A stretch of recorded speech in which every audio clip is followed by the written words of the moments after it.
સતગુરુ નીતિન સાહેબ આ સત્સંગમાં સમજાવી રહ્યા છે. કહે છે કે હજારો લોકો આવશે આ મૂળ જ્ઞાનને સાંભળીને, કેમ કે હવે બધાની દુકાન બંધ થવાની છે. જેવી રીતે કોઈ દીવો બળતો હોય અને તેમાં તેલ ખતમ થવાનું હોય ત્યારે દીવો ડબલ પ્રકાશ આપે છે અને પછી એકદમ બુઝાઈ જાય છે. એવી રીતે આ અધૂરા ગુરુ અને તેના શેલા તડપી રહ્યા છે, અવાચ્યા મારી રહ્યા છે કે અરે આ શું કરી નાખ્યું, અમારી બની બનાવેલી દુકાન ઉજાડી દીધી અને પૂરો વિરોધ કરવાની કોશિશ કરે છે. પરંતુ તમારે તમારો વિવેક ઓછો નથી થવા દેવાનો, બિલકુલ ભ્રમિત નથી થવાનું. જ્ઞાન સાંભળો. જ્ઞાન કોઈનું પણ એવું નહીં હોવું જોઈએ કે તમે ન સાંભળો. એક એક વાતને સારી રીતે સાંભળો અને સમજો કે કોણ શું બતાવી રહ્યું છે અને પછી પરખ કરો અને મેચ કરો કબીર સાહેબના મૂળ જ્ઞાન સાથે. અને તે જ્ઞાન આનાથી વધારે સારું છે કે પછી ફક્ત ભરમાવવામાં આવે છે. તો ભક્તો, આ જીવન વારંવાર નહીં મળે. આ જ જીવનમાં તમારે ફેસલો કરવાનો છે કે આચમદેવની પૂજા કરવાની છે, જે શ્વાસોથી પણ નિરાળા છે, જ્યાં શ્વાસ પણ નથી પહોંચી શકતી, કે પછી તમારે એ સોહમનો જાપ કરવો છે જેને ત્રણેય દેવ બ્રહ્મા વિષ્ણુ મહેશજી અને જેટલા પણ તપસ્વી સાધુ થઈ ગયા તે બધા સોહમનો જાપ કરીને બ્રહ્મલોક ચાલ્યા ગયા. કોઈ અન્ય લોકમાં ચાલ્યા ગયા, કોઈ શિવલોકમાં ગયા, કોઈ ગૌલોકમાં ગયા, પરંતુ તમારે ક્યાંય નથી જવાનું. તમારે ત્યાં જવાનું છે જ્યાંથી તમે છૂટા પડી ગયા છો. તમે કોઈ લોકમાંથી નથી આવ્યા. ભક્તો, યાદ રાખજો, આ સૃષ્ટિ આત્મદેવ થકી બની છે અને તમારે તે આત્મદેવની સાધના કરવાની છે. તેને વિહંગમ યોગ દ્વારા સુરતીને આત્મામાં રાખવાની છે. અને કોઈ એમ કે વાણી લઈને સાહેબની કે કબીર સાહેબ કહે છે સોહમ સાર છે અને તો સોહમ તો શ્વાસા છે, તો નહીં ભક્તો, કબીર સાહેબનો સોહમ શ્વાસા નથી. કબીર સાહેબ જ્યાં પણ બોલે છે સોહમ સાર છે, શ્વાસોમાં સાર છે, તો તેનો ઈશારો સુરતી તરફ છે. જેવી રીતે દૂધમાં પાણી મળી જાય તો પણ દૂધ કહેવાય છે, એવી રીતે શ્વાસમાં સુરતા ભળી ગઈ છે, ગાંઠ બની ગઈ છે સુરતા અને શ્વાસની. એટલા માટે શ્વાસોને સાર કહેવું પડે છે, કેમ કે શ્વાસા મધ્યે સુરતા છે.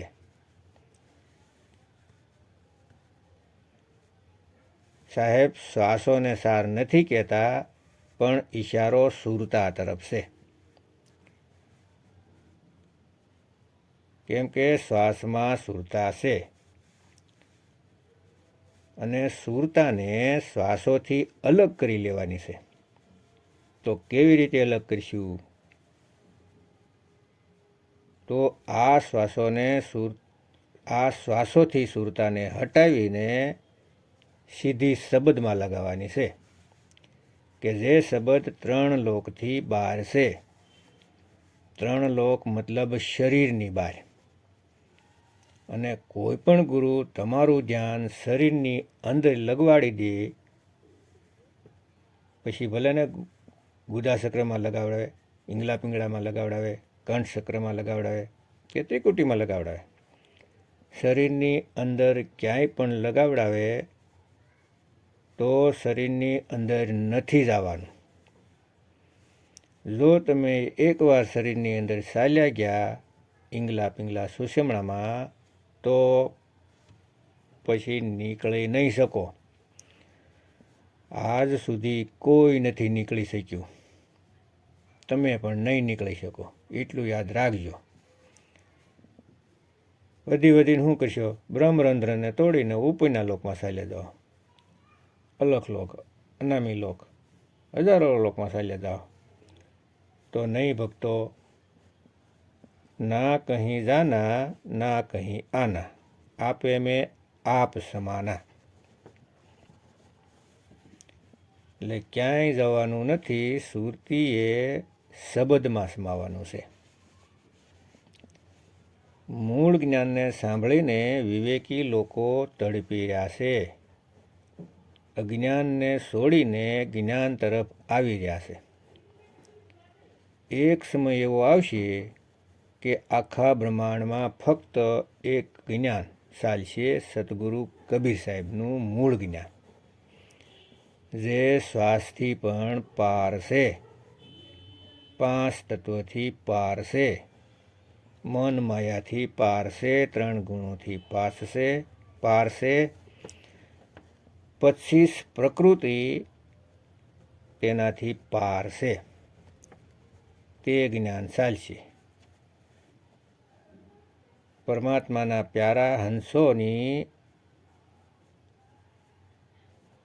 હંસોને અધૂરા ગુરુઓએ પોતાની પાસે રોકીને રાખ્યા હતા, અધૂરા જ્ઞાનમાં ફસાવીને ઉલઝાવીને રાખ્યા હતા. તેઓ આજ મુક્ત થઈ ગયા છે. હવે તેઓ અજ્ઞાનથી મુક્ત થઈ ગયા છે અને અસલી સફર કરશે, પોતાના માલિકના ઘર તરફ જવાની સફર. અસલી નામ લઈને, સાસુ નામ લઈને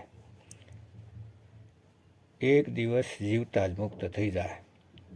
એટલા માટે કહું છું કે આ જ્ઞાનને સમજો, ધ્યાનથી સાંભળો.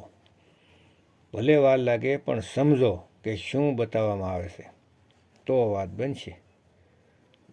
તો ભક્તો, સમય આવી ગયો છે જેના માટે કબીર સાહેબે કહ્યું હતું, સબ પંથ મેટ કે એક પંથ ચલાવું. આ મૂળ જ્ઞાનને સાંભળીને અલગ અલગ પંથોના જીવ જાગી રહ્યા છે. એવા લોકો જાગી રહ્યા છે કે ક્યારેય પંથનું નામ પણ ન સાંભળ્યું હોય તેવા પંથમાંથી વિવેકી હંસ જાગી રહ્યા છે અને બધાય બેસેન થઈ ગયા છે, રડી રહ્યા છે, તડપી રહ્યા છે. તો આ મૂળ જ્ઞાનને સારી રીતે સમજી લો. અને હજુ ભરમાવાવાળા ઘણાય આવશે, જ્ઞાન વિરુદ્ધ બોલશે, ગ્રંથ ખોલીને બતાવશે, અનાપ શનાપ બોલશે, એવા ઘણાય આવશે. પણ તમારે ભ્રમિત નથી થવાનું. જ્ઞાન તેનું સાંભળવું, પણ વિવેકથી પરખ કરવી કે આ ફસાવે છે કે બહાર નીકાળે છે. સદગુરુ કબીર સાહેબના મૂળ જ્ઞાન સાથે મેશ કરીને પરખવું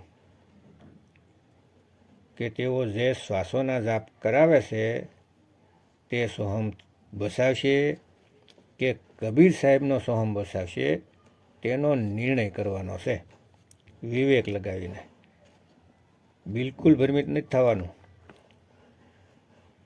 ગુરુ મેરે સભી બડે, અપની અપની ઠોર, શબ્દ વિવેકી પારખી, 100 માથે કી મોર. બધા જ ગુરુ પોતાની રીતે જ્ઞાન આપે છે, પરંતુ જે ગુરુ શબ્દનો ભેદ બતાવે તે ગુરુ માથાના તાજ છે. તો શબ્દભેદી ગુરુના શરણમાં જવાનું છે. પછી તે કોઈ પણ દેશમાં હોય, પણ કબીર સાહેબનું મૂળ જ્ઞાન સાથે મેચ થતું હોવું જોઈએ. તો તેની પાસેથી નામ લઈ લેવું કેમ કે તેમને કબીર સાહેબ મળ્યા હોય છે. કબીર સાહેબ જ્યાં ઈચ્છે ત્યાં પંથ ચલાવે છે. એ એમની મોજ છે. તે કોઈ પણ દેશમાં આપી શકે છે. પણ મૂળ જ્ઞાન હોવું જોઈએ. કેમ કે શબ્દ ગુરુ જોઈએ, દેહ ગુરુ નહીં. તો પૂરા વિવેકથી સમજો અને જીવન સફળ કરો.